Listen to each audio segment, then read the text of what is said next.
What's up, guys? Back here with a video for you. Today we're doing a response to the Wandering Soul Webzine. Mark, awesome channel, awesome guy, been a long time viewer, been watching each other's videos for a long time. As it goes, he put up an awesome thread video idea, I think. So basically the whole criterion was two album covers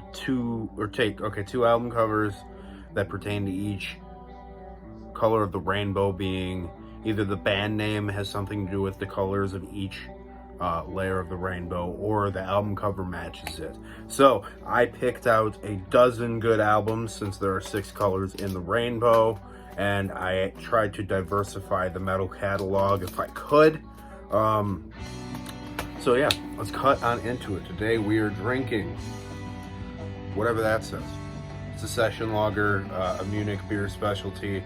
It's 3.3 ABV. It's a real light thing. I got stuff going on today, so gotta be drinking the diet beer. It's super light, but it actually tastes like beer still, which is cool. Yeah, you ain't seeing no Miller Lite in this house. I don't know what kind of cheap junk beer people drink around you guys, especially in America, but no thanks. Nostrovia. So, first thing that we got here is what we're listening to, which is one of the Reds. It's Im Embendrot by Dammerfarben. Dammerfarben is one of my favorite bands that I've discovered in the past year. It's absolutely gorgeous music. It's tons of neo-folk influence, kind of into this atmospheric, almost melodic black metal style, and it all kinds of gets blended really well in this similar style to stuff like Agalloch. Agalloch has an awful lot more post-rock stylings to him, but Dammerfarben here is definitely more of the folky band. There's lots of parts that aren't heavy. It's just really pretty. This is their debut from 2011. Fun fact, nowadays, Panopticon, you see here, Austin 1, is the drummer in this band as of 2015, so he's been in this band for quite a long time. And I am very excited to own a copy of each of their albums. This is the first one I heard, so based on that preconception, it's more than likely going to be my favorite for a good long while, until I spend a lot of time with the other ones and I make a really good informed decision. But the second album is also stellar. So first red one, Dammerfarben.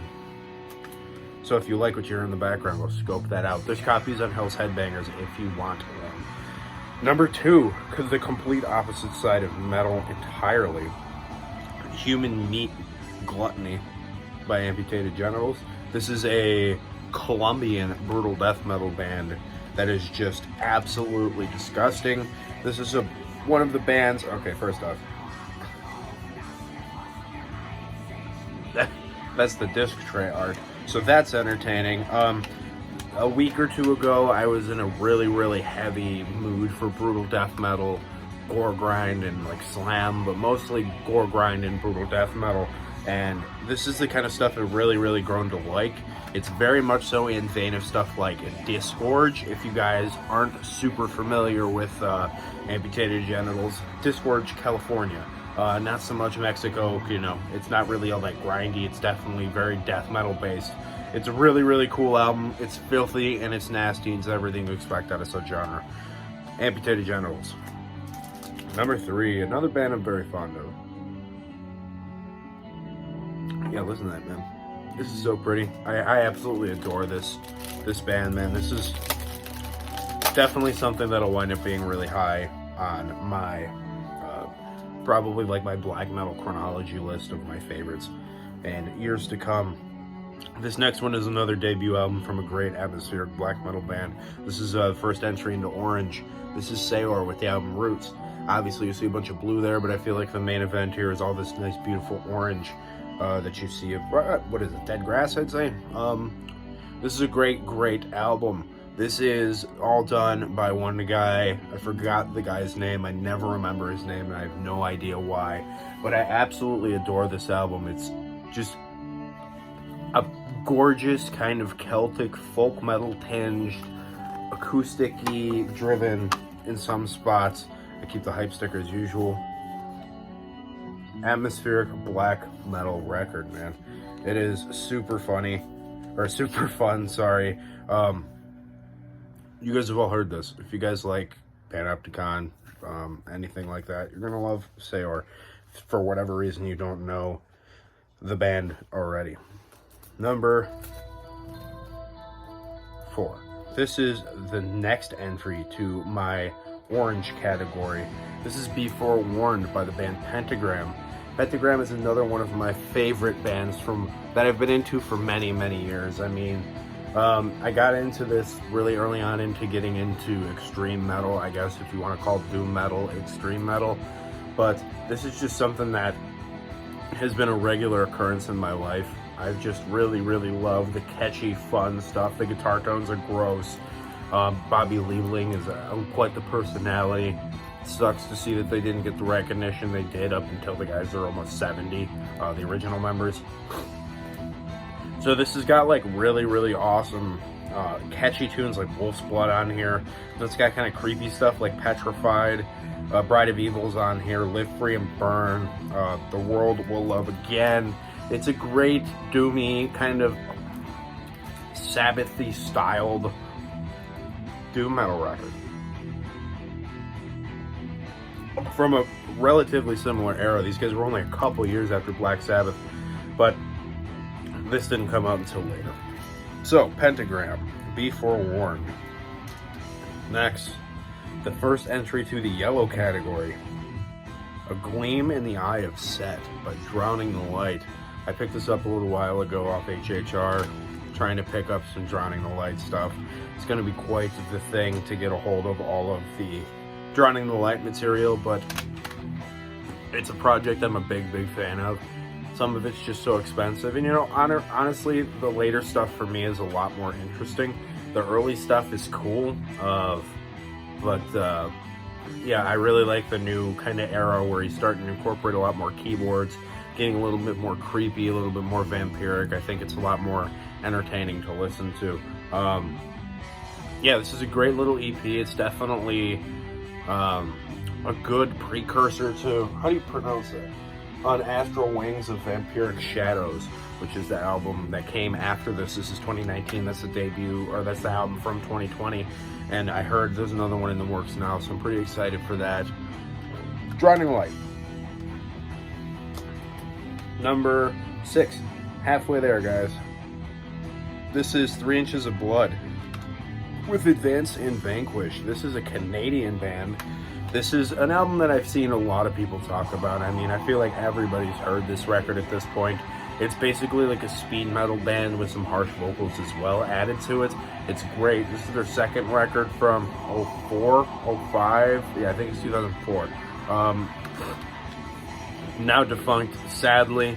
So they had like a guy doing like high-pitched speed metal vocals, and then had a guy doing like harsher, you know, screamed, almost retched vocals, kind of. I would say it's more like a melodic death metal scream rather than, you know, like a black metal retch. 3 Inches of Blood is an absolutely stellar band. I wish they did not break up. Number 7. This is the first entry to the green category. I could almost argue this doesn't fit the green criteria, but whatever. This is Captain Morgan's Revenge by Alestorm. I absolutely adore Alestorm. It's one of my favorite, I guess, folk metal bands you would call them. They're just an absolute hoot. All kinds of fun, all the time. And there's never anything bad that they do. This is a really nice digipack reissue. And this is like a tour sheet from, what year is this? Oh, sweet. They brought the Dread Crew of Oddwood on tour. That must have been an absolutely great time. So yeah, it's a little sheet there. So this is a little bit more serious than they are like on Sunset and the Golden Age, and definitely a lot more serious than like the new stuff, like The Curse of a Crystal Coconut. So this is a live performance from Summer Breeze 2015, which is great. I don't really watch that, but I'm pretty sure I've seen clips and stuff of it. I mean, they have stuff like Walk the Plank on here, The Sunken Norwegian Shipwrecked, Magnetic North, Rumple Combo, Drink, Nancy the Tavern Wench. It's a great album. It's tons and tons of fun, man. Wenches and Mead is on here as well. Absolutely love this one. Next, another band, if that's one of my favorites, not so good nowadays, but used to be a really great band. This is Forever Abomination by Skeleton Witch. I adore the 4, 5 Chance Garnett full-length records. 4. So this is just a great melodic and thrashy kind of blackened record. I put them in my black and death metal, black and thrash metal section, but they're definitely just a super melodic, almost speed metal riffing at times kind of band. Really thrashy, man. It's got a lot going for it, and it's got all the good parts of each of those genres. There's no crap. They're not screwing around. See, if I want to listen to something like this Dahmerfarben album with acoustic guitars and pretty clean sections, I'll listen to that. But if I want a nice, good old-fashioned kick in the mouth, you go for that Skeleton Witch, man. I mean, it opens with this horrifying force of Ashes and Torment. Erased and Forgotten is a great song. Shredding Sacred Flesh, Sink Beneath Insanity, Rejoice in Misery, Cleaver of Souls. It's a great record, man. If you guys don't know Skeleton Witch by now, get on that, please. Next, the first entry to my blue category. This is a great thrash metal album. This is Weapons of Our Warfare by Deliverance. Deliverance is a thrash metal band from the US, I think, somewhere. I don't really remember exactly where Deliverance is from, but this album is so good. There's definitely all kinds of really good speed metal riffs everywhere.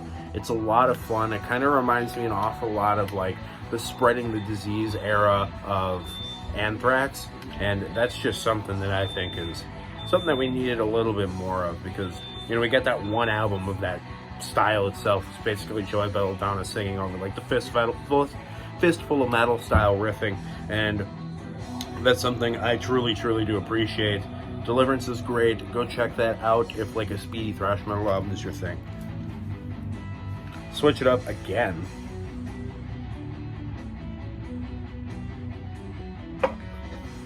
Dark Side by Necrophobic. Awesome album. I really love Necrophobic. It's just this underappreciated Swedish death metal, which you're going to see another album like that later on once I get the purple category. This could have been purple, maybe. I could definitely see it being a little purpley, especially the side and the back's purple for sure. It's like melodic blackened death metal. It's a lot more on the death metal side than the black metal side. And it's 97, so I definitely see they were probably listening to some of that Gothenburg stuff while also listening to, you know, that early Dark Funeral stuff.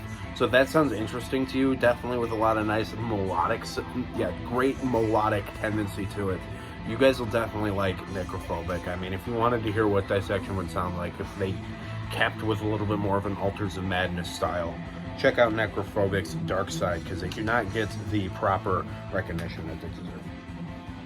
Next, we have officially entered purple. Excuse me. This is Symphony of Enchanted Lands by Rhapsody. I originally had a different Rhapsody album here, but in the red category. But I didn't like one of the purples that I chose, and I wanted to show some Rhapsody, because why wouldn't I? This is probably one of the best Rhapsody albums. This one, Power of the Dragon Flame, the second, Symphonies of Enchanted Lands, is probably my favorite, but this is great, man. I mean, it's got the song Emerald Sword on here, which is a really well-known song. I really like the song Wings of Destiny. The title track is absolutely stellar.